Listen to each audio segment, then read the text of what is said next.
Hi, it's Louise at Spiral Bright Insight. I'm a galactic and an intuitive astrologer, and in this video I want to share some of my insight about the solar eclipse, which is happening on the 29th of March, so this Saturday, 10:57 a.m. in the UK, so adjust that time depending on where you are. And it is when the sun and the moon meet at exactly 9 degrees of Aries. So before I go into talking about the energy of the eclipse, I just want to do a really quick energy check-in. I'm recording this on Wednesday, the 26th of March, and the energies today are like nothing I have experienced to date. It feels to me, and has done all day, as if someone has taken me and literally plugged me into an electric socket and turned up the voltage to 1,000%. I can literally feel my cells vibrating in my body, and it is really quite a lot to cope with. I've felt dizzy. I have felt really quite detached from reality for a lot of the day. I've tried to be as grounded as I can. You know, I've been out in the woods. I've met a friend. I use a Healy, which I know I've talked about before. I've had this running on pretty much non-stop, sort of helping me to process and deal with sort of oversensitivity, nervous system overwhelm, geopathic stress, all the different amazing programs that has. But yeah, still, it doesn't really feel as if it has worked. And what I'm kind of getting is that, you know, we are moving into a time of extremely heightened energy. There is a lot of solar activity. The frequencies have been turned up, and it is because we are shifting into this new way, this new frequency, this new reality. And obviously, from a human sort of 3D physical perspective, our bodies are not entirely used to navigating and to operating in this higher frequency reality. So it is challenging. You know, it is, you can feel lightheaded, you can have headaches, you know, almost like tingling in the limbs, in the fingers, you know, that's sort of been on and off all day. And obviously, you know, I've always got to be wary when I'm talking about physical symptoms. If there's anything that you are experiencing and you're really, you know, thinking, oh yeah, I better, you know, get some professional advice, I would always see a medic. But equally, sometimes it's nice to hear other people talk about some of the reactions and the physical reactions to these heightened frequencies. So we are in this eclipse corridor. It feels to me as if we have been in it for a few months, rather than the 10 days that, you know, we have been in it. It feels like almost a lifetime or two ago since the lunar eclipse that was on the 14th of March. So this solar eclipse coming up is the pairing to that. And you know, this is the new moon energy. So this is the seed being sowed. And I will talk about the energy of the eclipse. But just from a kind of check-in point where I am here and now, I want to say, yes, it feels completely overwhelming. And, you know, it's a case of trying to push yourself to be able to meet the new energies. You know, we can't entirely absorb them yet, I don't feel. I think they're too advanced for us. But rather than resisting it or trying to go, oh no, and it's too much, it is about trying to meet them halfway, because the whole idea is that as we start to allow the energies to come in and they're absorbed by our cells, you know, and as I said, I've literally felt today as if all the cells in my body are vibrating. Very strange. But that is what it has felt like. It's about sort of, you know, making these sort of incremental steps towards these higher frequencies and trying to just allow the body to adjust. And it's going to require more downtime. It's going to require more time spent outside in nature, more salt baths, more deep breathing. You know, we know lots of the tools and the things that we need and use to help us and to support us in this time. But I think, you know, self-care is really, really critical. So I hope you are sort of coping. Let me know in the comments how things are showing up for you, if you've got any tips on how to cope. Yeah, because it's a lot and it's exciting, it is exhilarating, it is exhausting, and it is overwhelming all at the same time. Yeah, but I think it's proof that we are now, we've gone past the point of no return, absolutely, no question. And it is about, I feel the energies are going to keep growing. They're going to keep getting higher and higher, and because this is what kind of propels us up and really supports us as our consciousness grows, as more light comes in, we're becoming more crystalline, we're releasing a lot of the density. There's a lot more shadow coming up to be transmuted, which I talked about in my last video. And, it's like we're being fast tracked. Things are happening at speed, which is, of course, in alignment with the energy of Aries, because Aries is quick, it's fast. Aries needs to just get going. There's no time to stop, no time to stall, nothing, remotely to do with patience or holding back. It's like, come on, let's just go. Let's just go. And of course, that is what we're working with this solar eclipse. So I've decided with this video that rather than show the chart and go through all the different aspects, which I know a lot of people appreciate having the visual and being able to see the chart, and as do I. I'm a very visual person, but I found the past few videos that I've done that I have started to get overwhelmed by, the amount of information in the chart. So I've decided that I'm going to just pick out a few of the key themes, talk through them, sort of share what I feel, what's coming up. I do work intuitively as well, and hope that, what I share is pertinent, it's valuable, and it is received by the people that need to hear it. So there's lots of other astrologers, that are showing the charts and going through everything very methodically, and I do watch other podcasts as well, but I'm just feeling, for me at this time, this is kind of what sits with me. So I hope you'll bear with me, and I hope that you will receive some value from what I share. So the solar eclipse is obviously a powerful event. This is the first solar eclipse of 2025.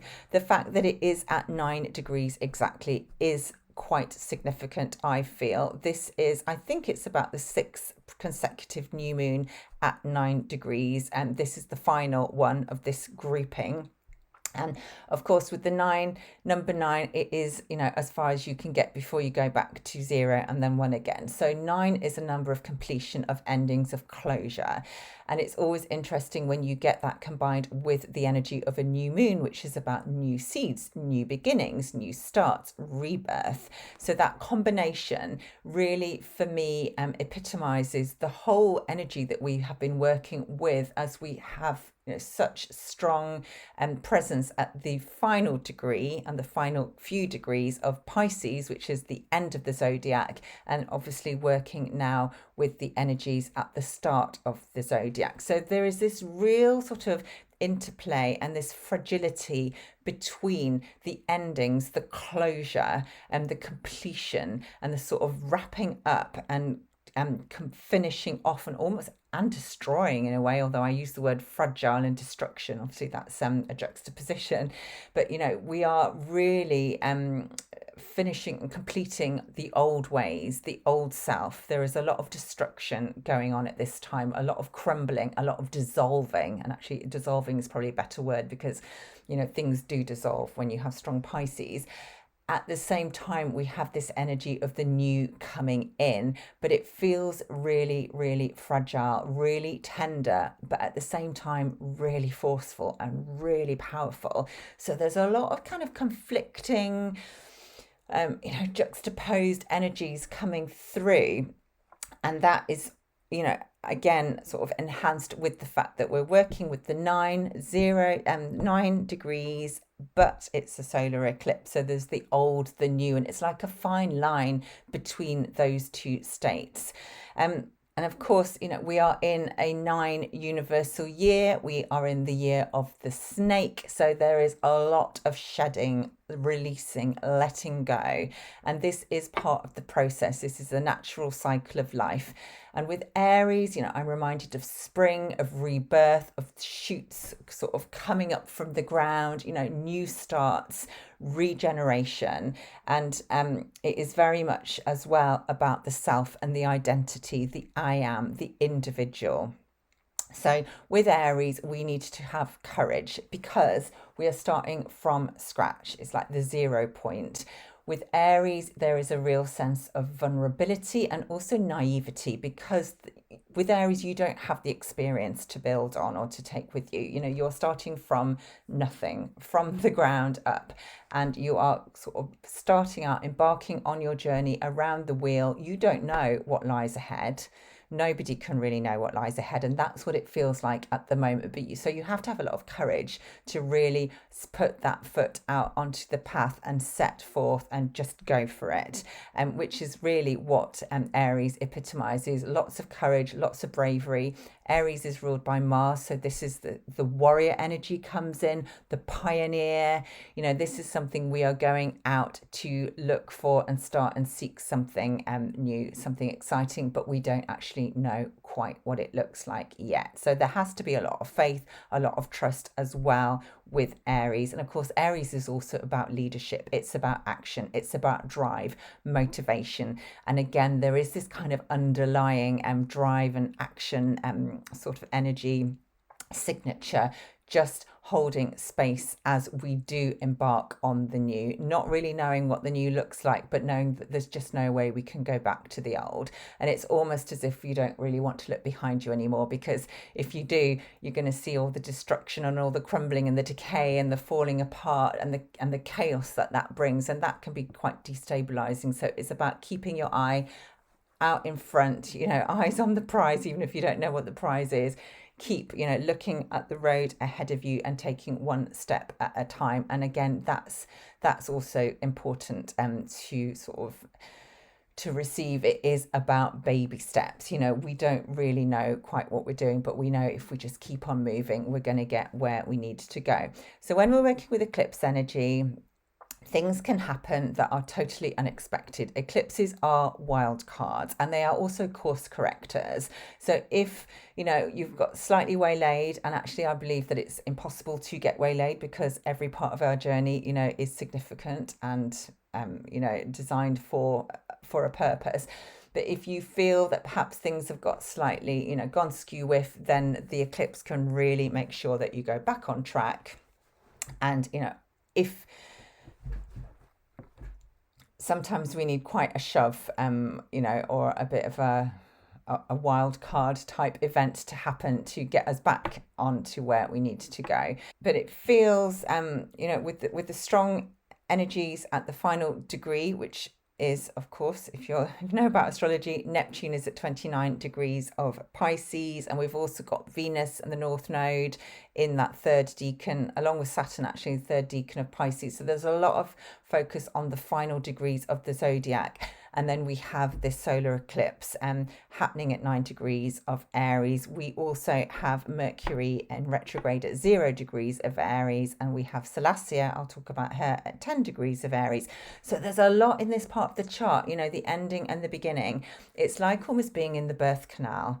And I would liken the eclipse portal, the corridor that we are currently in and are still in, and it feels like we've been in it for ages. It feels like time has stretched, and it's like this 10-day period has just kind of gone on forever and ever. And I certainly know for a fact that I am completely different in terms of who I am, who I feel I am, who I know I am, and who I see I am compared to, you know, what I was seeing, feeling, knowing just 10 days ago.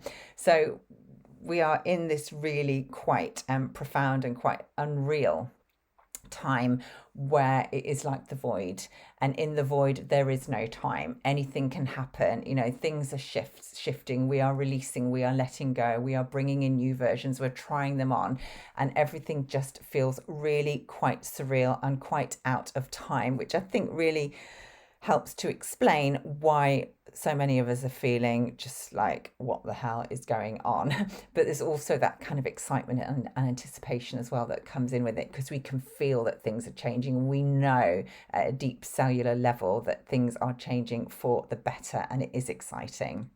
So with this kind of analogy of the womb space, which is the portal, the eclipse corridor, then the birth canal coming out, leading to this solar eclipse, it is still as if we are out to sea, and there is a lot of water. And of course, as well as the excitement and the anticipation of the new beginning, there is also a lot of loss and grief that needs to be processed, that is coming through with all the endings that we are seeing and witnessing and observing. But it does feel, the eclipse feels like a rebirth. It is a renewal. It is really crossing a threshold into, a new frontier, if you like. And for me, because it feels so electrical and so supercharged, I keep sort of hearing the expression, we are being rewired. We are being rebuilt, reconstructed, recreated almost, so that the new version of ourselves can start to operate in this new frequency, in this new reality that we are stepping into.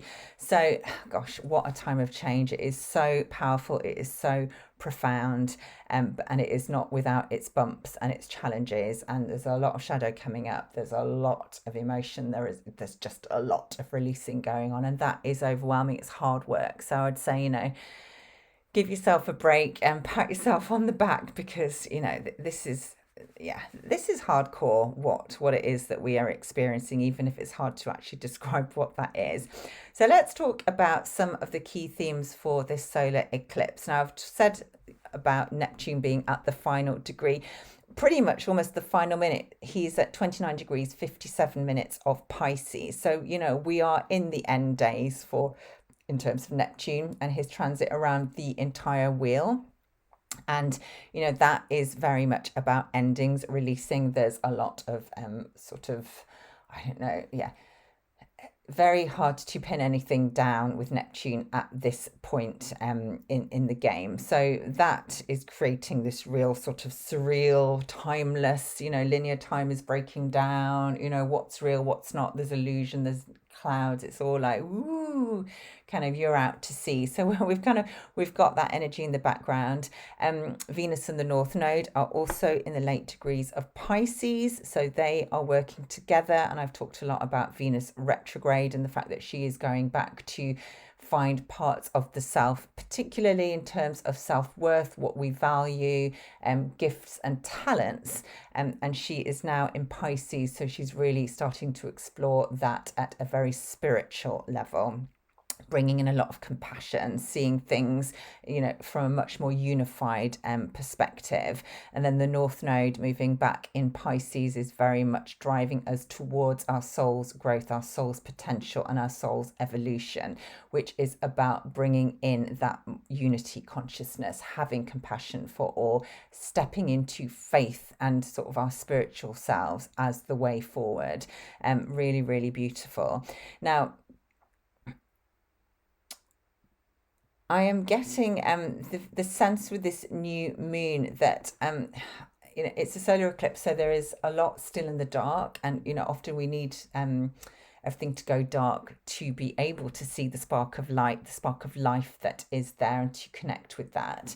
But I'm feeling this fragility with this eclipse, and that itself is contradicted because the energies are so powerful and they're very forceful. It's non-negotiable, but there's also this sort of fragility that is coming through. It feels really gentle, but at the same time forceful. And it's just so new and it's so perfect. So delicate, I would say, the energy that is coming through. It hasn't quite taken hold yet. So it's something that we're almost having to tiptoe around and sort of test out. That's kind of what is coming through. And that really fits in with the energy and the proximity of dwarf planet Salacia, who is one of the planets or the objects in the Kuiper Belt. And she is the goddess of the sea. She is very linked to salt water, to the oceans, very mermaid energy, very feminine, very light, linked to light codes and to the kind of the shimmering surface sort of reflection and the diamond sort of sparkling effervescent light that is the surface of the water when the sun shines on it and everything is sort of fractalized and the light bounces off. But she also represents what lies beneath that shimmering surface, the depths, and what can be seen below if we are prepared to go into the depths. Now, I know Pam Gregory has been talking about Salacia a lot in relation to light language, and that really, really resonates with me, because as she is activated at this new moon, she's at 10 degrees of Aries, so she's very prominent in this new moon chart. She is going to be activating new diamond light codes for us. New frequencies are coming online. And what is really beautiful, the orb is slightly wider than I would normally work with, but certainly from the perspective of the sun and the moon at 9 degrees, they are both in trine to Rho Cancri, which is the diamond star. So there is just the most exquisite, beautiful, high frequency energy coming in at this solar eclipse, which is really transporting us, rewriting, rewiring, rerouting ourselves and our energy and our physical bodies into a different way of being, a different reality, almost a different dimension. So this really does feel like the start of something very special and something that we have been waiting for so long. And I think I've said this in other videos, this is energy that from a soul perspective, a lot of us are very familiar with, because we've come from other star systems where, the energies we're working in with much higher dimensions, with much higher frequency. But from a physical human perspective, from the point of view of being in a physical human body, it is difficult. It is very new. It is uncharted, and it's quite difficult to kind of, just adjust. There is a lot of adjustment going on, and that creates discomfort, and it can also create fear and uncertainty, because it's like, oh, I don't really know what's going on. But from a soul perspective, this is absolutely, we absolutely know what we're going into, and I think that's where the excitement and the anticipation comes from. So Salacia is really beautiful. She reminds us, though, that actually, we do need to look below the surface, beneath the surface, that sometimes things can look really beautiful and sparkling and like shimmering, and that kind of, all that glitters is not gold phrase is coming in here.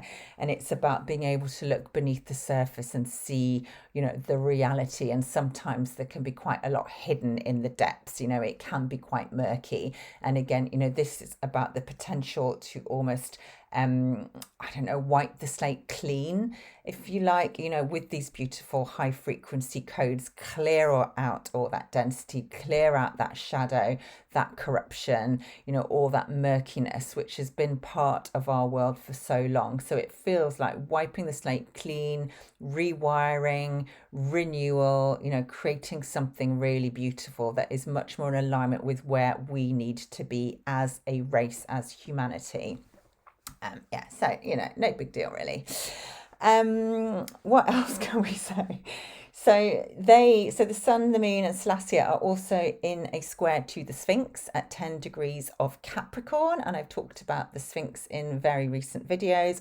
This to me feels ancient. This feels like a real kind of there's tension being created in this square, and this is because there is wisdom that is very ancient, linked to ancient Egypt, obviously with the Sphinx, there's that connection, but going way beyond. We're going back to Atlantean times potentially. We're also going back to Lemurian times.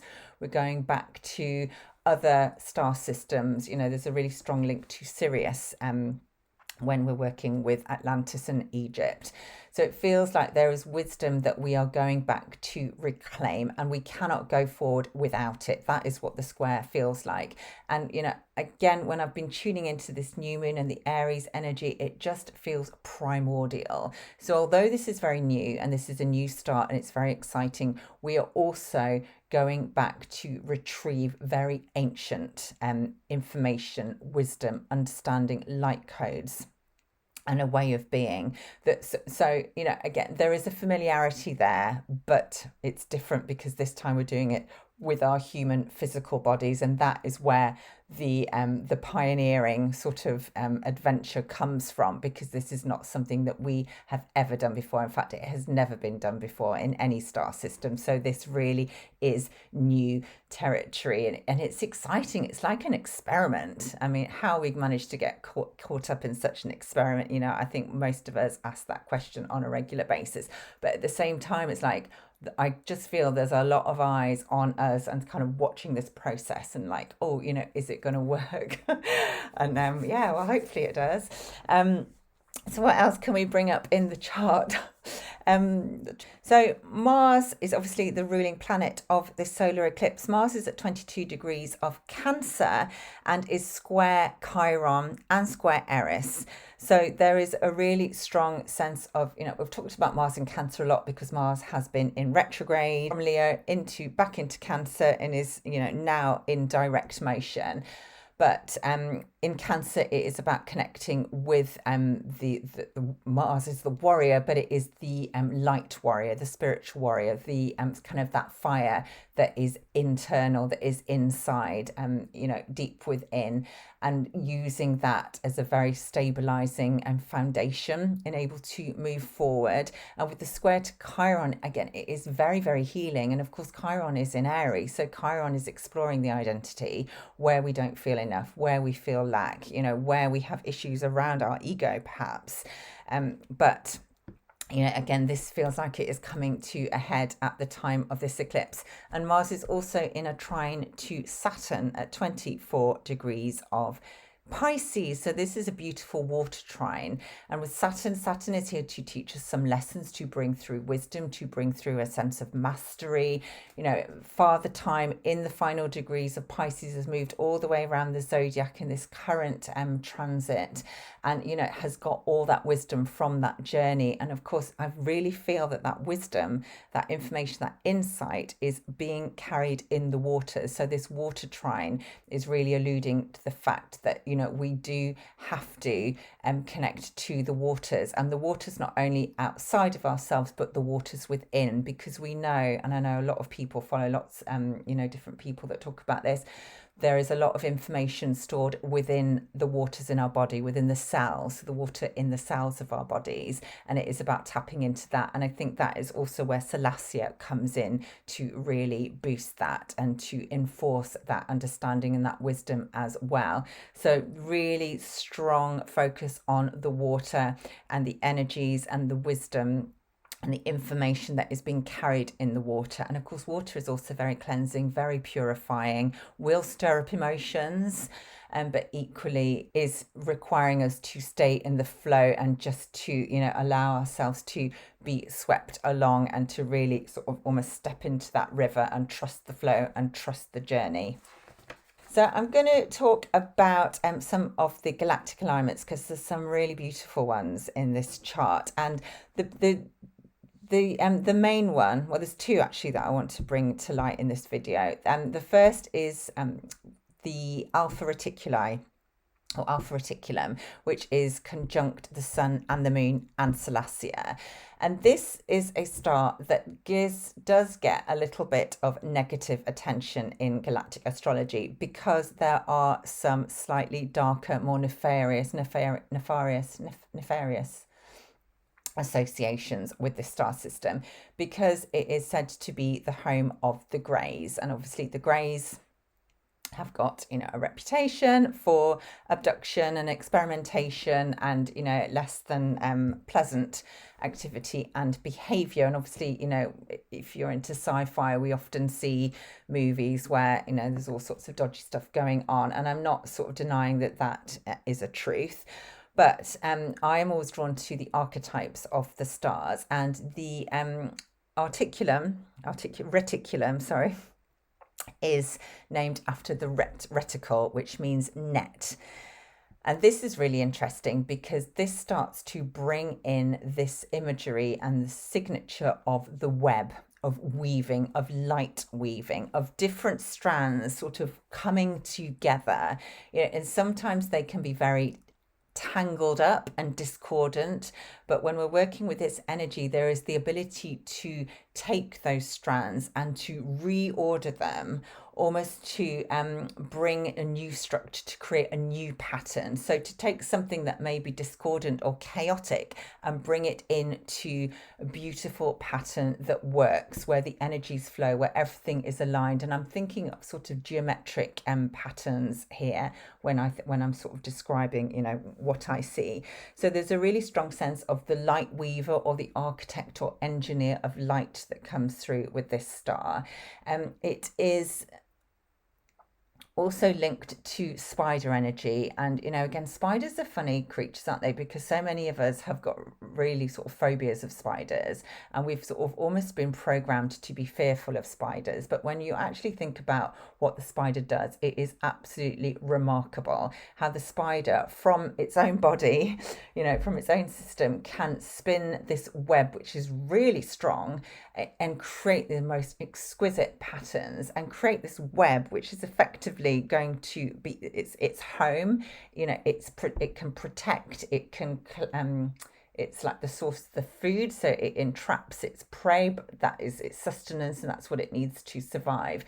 And the fragility of the web that the spider creates, again, and the beauty of it, and the patterns and the symmetry, and it's just absolutely exquisite. So this is kind of the energy that is coming through this new moon. So again, this is why I'm kind of getting the sense of the fragility, but also something being created that is from ourselves, that is going to support us, that is going to allow us to hold space for ourselves in very new and very empowered ways. Because again, Aries is about sovereignty and empowerment, but also it requires stillness, it requires patience, it requires precision. Precision is really important as well. And when we have this strong energy in the chart, as now, it is about being able to work with energy, to see beyond the physical, to perceive perhaps what isn't, necessarily obvious to the naked eye, to see patterns and systems that perhaps weren't obvious before. And I'm reminded here of the Matrix, and being able to see the Matrix in its reality for what it is, whatever it is, but to see things with new eyes, untangling things that have got too complicated. Where very much linked to light activations as well, which feeds into Salacia and to Road Cancri and all the beautiful diamond light codes that we're working with. And there's also a beautiful group of beings associated with Alpha Reticuli called the Essassani. And they are said to be from our future. They are beings of light, and they are very much coming from a place of non-polarized existence, very ego-free or ego-less. There's no judgment. They see everything with with compassion, unity, with unconditional love. And again, that feels, like the energy that we are pulling in. So we are almost relying on or calling to our future versions of ourselves to support us at this time through this conjunction with Alpha Reticulum. So, huge amounts of creativity coming through, again, with the spider analogy, creative, very feminine energies as well, very gentle, very, very fragile, but also very protective, very nourishing, and being able to create something that is going to hold space, that is going to provide that net, that platform for us as we move forward. And then the sun, the moon, and Salacia are also in a trine to Antares, which is one of the royal stars. And this is the watcher in the west, linked to Uriel, Archangel Uriel. Very high frequency energy coming through the star. Antares is linked to the golden ray and is said to be a stargate or a portal. So again, we're talking about a place, a star system that, a lot of us have had lifetimes on or experiences with, that allows us to go to other places beyond our solar system, beyond the Milky Way, beyond the Andromedan galaxy even. This is about being projected into other dimensions and other states of being. So it's beautiful that that star is in trine, because that is very supportive and it's holding space. And when we have Antares, there are themes of illumination, of truth, clarity and light coming through. So there is definitely illumination going on and taking place at this time. We're going to see things in a very, very different way, I feel. Also transformation, deep creativity. Because Antares is in the Scorpius constellation, there is the link to the Phoenix energy, and of course that fire energy comes through. Also shadow, so sort of, you know, working with shadow and light, illuminating the shadow so that we can see the truth of what is. Very transmuting in terms of shadow and older, denser energies.